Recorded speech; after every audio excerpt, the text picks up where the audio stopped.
Please let us know if you're a visitor, because I see a lot of people. We apologize. It's not normally like this. Also, if you're a visitor, I'm the preacher. My name's Christy, but I'm not a typical preacher, so sometimes I say things that you might not hear other places. Don't be alarmed. It's okay. I use a lot of different words to mean things that you probably know as God. All kinds of stuff. So, that being said, Facebook has landed. They've quit flying. Let's get started. So for the past month, we've been talking about who? God.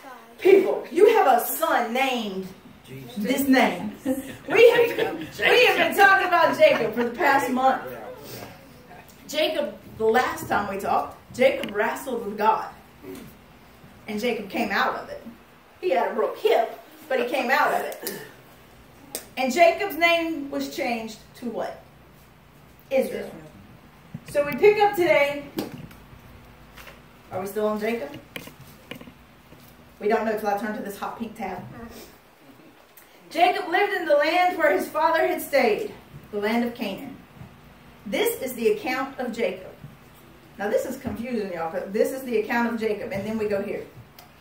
Joseph, a young man of 17, was tending the flocks with his brothers, and he brought their father a bad report about them. Now Israel loved Joseph more than any of his other sons, because he had been born to him in his old age, and he made a richly ornamented robe for him. When his brothers saw that their father loved him more than any of them, they hated him and could not speak a kind word to him. So then we skip some verses, and Jacob tells Joseph, go see what your brothers are doing. His brothers had gone to graze. He went looking for them. He saw a man. The man said, what are you looking for? He replied, I'm looking for my brothers. Can you tell me where they are grazing their flocks? They have moved on from here, the man answered. I heard them say, let's go to Dothan. I don't think they mean Dothan, Alabama. So Joseph went after his brothers and found them near Dothan. But they saw him in the distance. And before he reached them, they plotted to kill him. Here comes that dreamer, they said to each other. Come now, let's kill him and throw him into one of these pits, and say that a ferocious animal devoured him. Then we'll see what comes of his dreams. When Reuben, who was a brother, heard this, he tried to rescue him from their hands. No, let's not take his life. Don't shed any blood. Throw him into this pit here in the desert, but don't lay a hand on him. Reuben said this to rescue him from them and take him back to his father. So when Joseph came to his brothers, they stripped him of his robe, the richly ornamented robe that he was wearing. And they took him and threw him into the pit. Now the pit was empty. There was no water in it. As they sat down to eat their meal, they looked up and saw a caravan coming from Gilead. Their camels were loaded with spices, balm, and myrrh, and they were on their way to take them down to Egypt. Judah said to his brothers, what will we gain if we kill our brother and cover up his blood? Let's sell him to them and not lay our hands on him. After all, he is our brother, our own flesh and blood.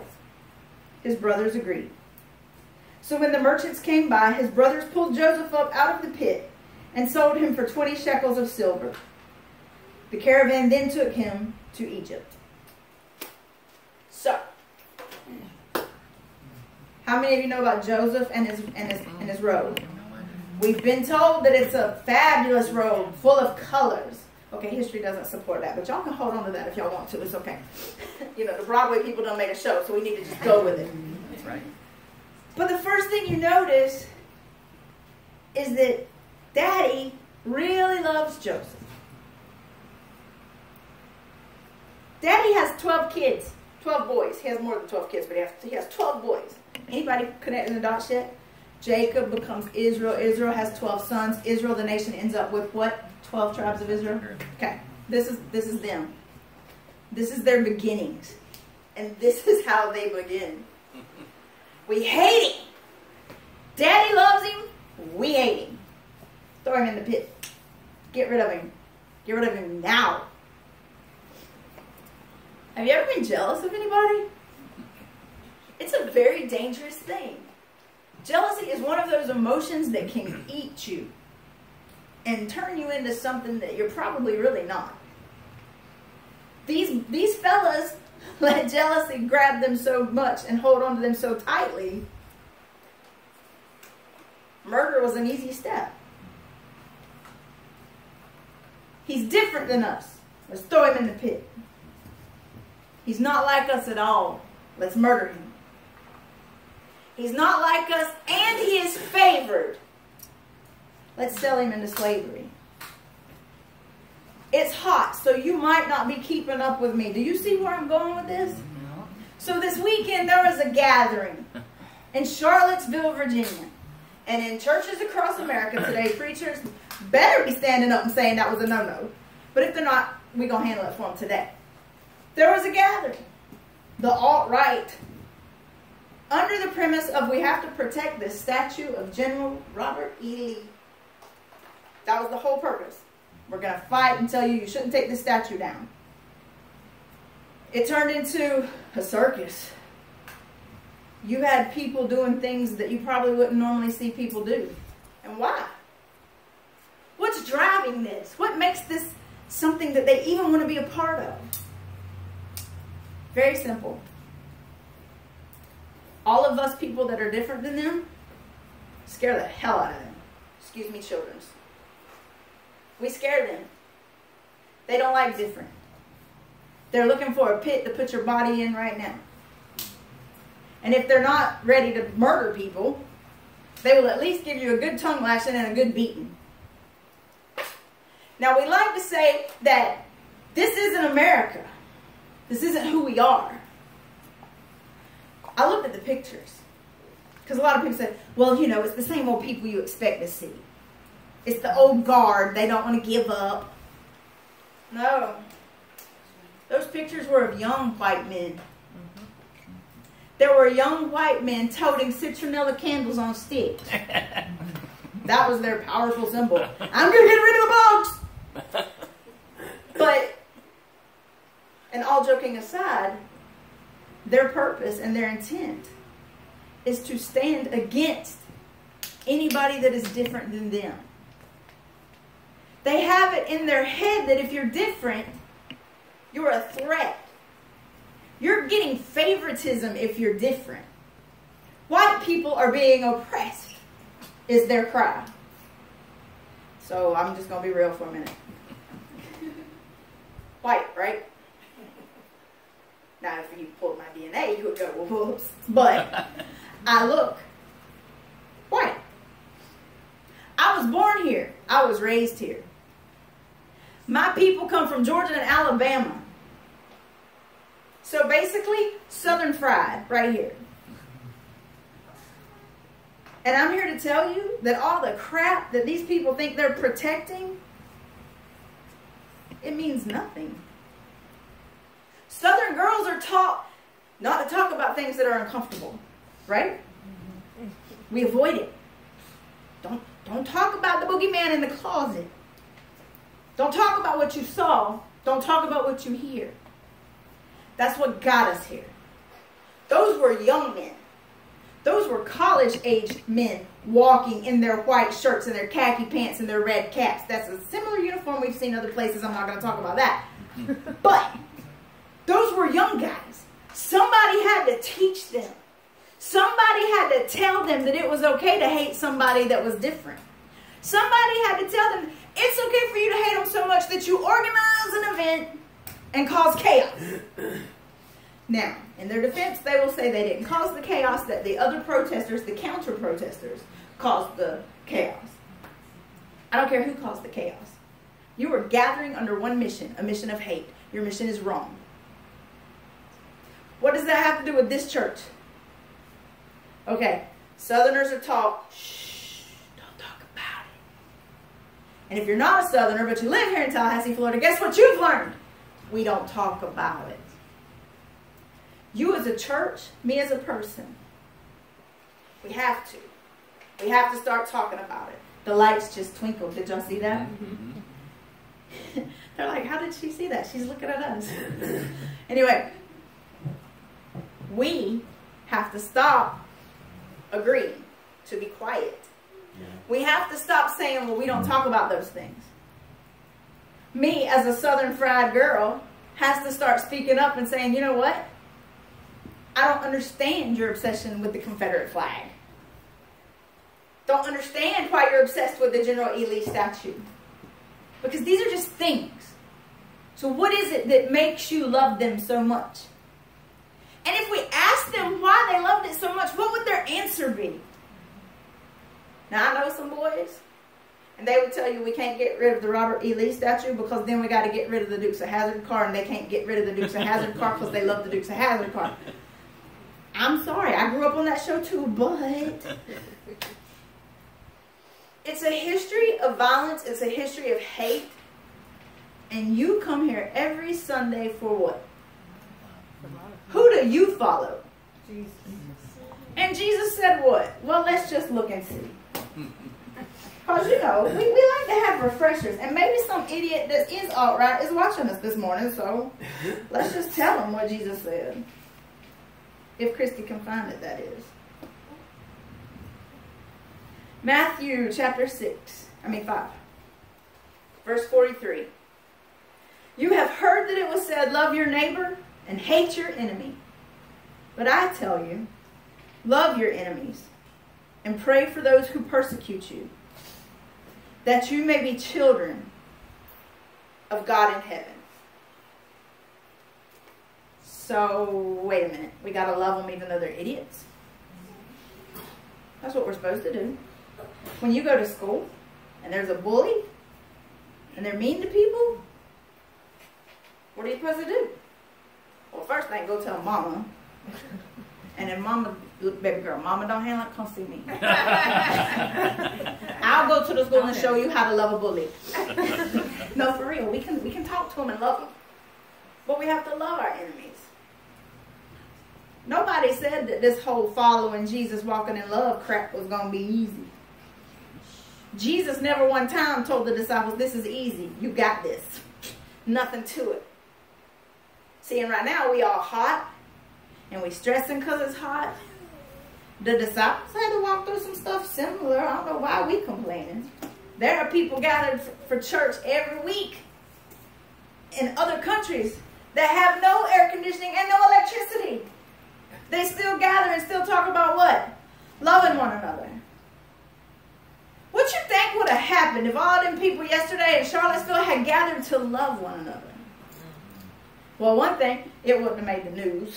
Because, you know, that's boring. People love each other and get along. Jesus had some other stuff to say. Because, you know, the other thing I heard a lot of yesterday was, oh, we are Christians. We are Christians. This is a Christian movement. Hatred is never a Christian movement. You hear me? I'm going to say that one more time. Hatred is never a Christian movement. Amen. Jesus would have nothing to do with hatred. Amen. Jesus would be looking at you going, you want me and you to walk over here for a minute? Mm-hmm. Next thing, because all of them, we Christians, we a Christian movement. Matthew chapter 7. Watch out for false prophets, because they're lying. They come to you in sheep's clothing, but inwardly they are ferocious wolves. By their fruit you will recognize them. By their fruit you will recognize them. Anybody remember a couple weeks back we talked about some fruit? Mm-hmm. So what are people supposed to have if we, you know, going to be looking for the fruit? What are they supposed to have? Tony, how do I know? Woo, that somebody's a Christian. That scared me. I was fixing to leave, y'all. Scared my own self hitting that thing. How do we know? They claim they're a Christian movement, but how do we know? Well, you know them by the fruit that they bear. What's the fruit that they bear? Well, all we saw was citronella candles and hate. Well, this is what you're supposed to see in the life of people following Jesus. The fruit of the Spirit is this: love, joy, peace, patience, kindness, goodness, faithfulness, gentleness. Whoever drove that car didn't know that. And self-control. Self-control wasn't evident at all yesterday in Charlottesville, Virginia. Somebody phone, it needs you. So, we're told how we're supposed to be. We have them telling the world that they are us. And for too long, we have sat back and haven't said, no, that's not us. So, what happens? Charlottesville, they took a very great approach to it. Many of those in Charlottesville closed their doors and hung signs up, closed in protest. They were protesting the alt-right movement being in their city. They hung banners across the streets that talked about unity, strength, and love. Charlottesville response to this movement was what the national response needs to be to this movement. No, you don't belong here.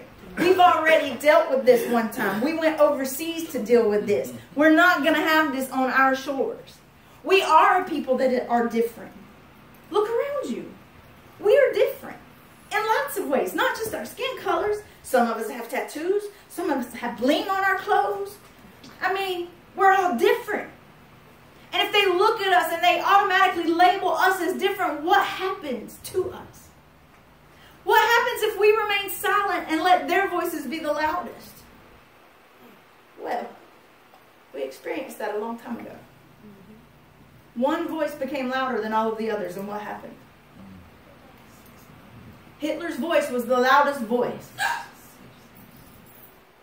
And what happened? Genocide. I don't know these alt-right people. I don't want to know these alt-right people. I'm Southern Fried, so I have some Southern Fried relatives. I know them. And so my job now, every time I'm around them, and they are proudly displaying their stuff, is to say, you know, you can't say you're Christian and wear that. Amen. You know, you can't say that you believe Jesus when you're promoting hate. Amen. You can't say that love is in your heart when everything you're displaying and everything you're saying is helping your child learn that if they look different than me, they're no good. So you're going to have to choose. And we have to choose. Are we going to do that good Southern people thing and or are we going to stand up and speak out? Now, Joseph, I don't want to ruin it for you because you know how it goes. We're going to talk about Joseph for a few weeks. Joseph was in the pit. But what happened? He got pulled out. Are we in scary times? Yes, we're in scary times. But see, this thing is full of stories about people that went into dark places. And what happened? They came out. Joseph went in the pit, and he came out. Jonah went in the belly of the whale. He came out. Lazarus went into the tomb. Lazarus, come forth. Lazarus came out.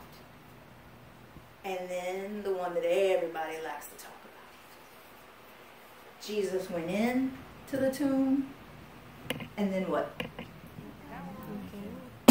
He came out. Amen. Amen. You might be living in dark times, but you're going to come out. I'm wearing my TARDIS tie today. Doctor Who.